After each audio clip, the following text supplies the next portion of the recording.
2012. gads Vidzemes Olimpiskajā centra ledus hallē iesācies ar jaunu slidošanas projektu bērniem – Ledus gladiatori, kura ietvaros bērni no 5. līdz 7. klasē mācās slidot, trenējas iemaņu pilnveidošanā un gatavojas lielajām sacensībām. Atrodamies Vidzemes Olimpiskajā centra ledus hallē, par cik ārā tuvojas pavasars, arī finālam tuvojas Ledus gladiatori. Šodien tuliņās šeit uz šī ledus tiks aizvadīts pēdējais Ledus gladiatoru treniņš. Nepilni 3 mēnešu laikā 26 skolu komandas no visas Vidzemes devās uz Vidzemes Olimpiskā centra ledus halli, lai aizvadītu noteiktos 3 treniņus un gatavotos sacensībām.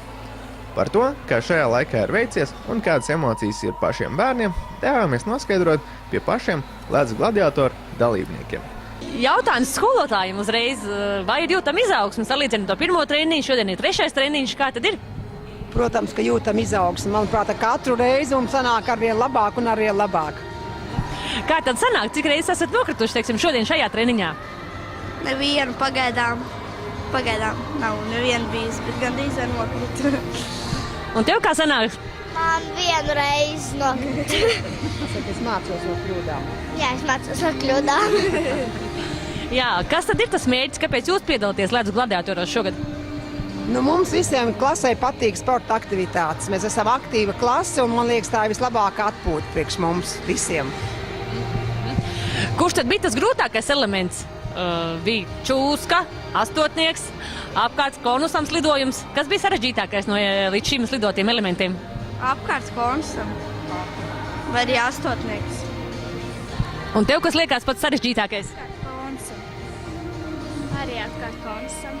Vai Olimpiskais centrs ir vienīgā vieta, kur šajā ziemā esat slidojuši, vai esat arī ārā slidojuši? Esmu arī Ežos slidojis, bet ledus nebija diezko labs.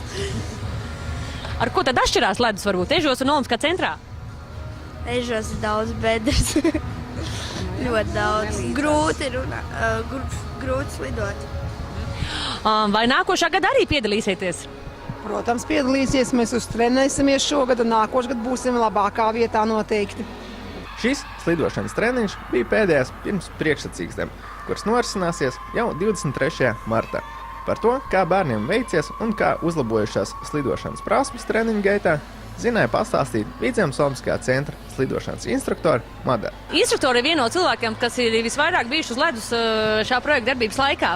Kā tad ir? Kāda ir bērnu slidot prasme, ja mēs kopumā vērtējam? Ir tā, ka sākumā bija diezgan grūti, domāju, vai mēs vispār kaut ko tādu spēsim, bet tagad ir ļoti labi un izskatās, ka mēs spēsim arī tiem konusiem nedaudz mazāk saplīšus apiet apkārt, nevis kā pirms tam tādiem milzīgiem lieliem apiem, tā kā izaugsme ir noteikti. Un kas ir, tavuprāt, tas sarežģītākais elements, kas līdz šim bija tas? Sarežģītākais ir tas, kur ir jālien cauri, viņi nemāk īsti pietupties, viņi ar taisnām mugurām, tad tā barjeriņa sanāk, paliek uz muguras. Tas, man liekas, viss sarežģītākais ir.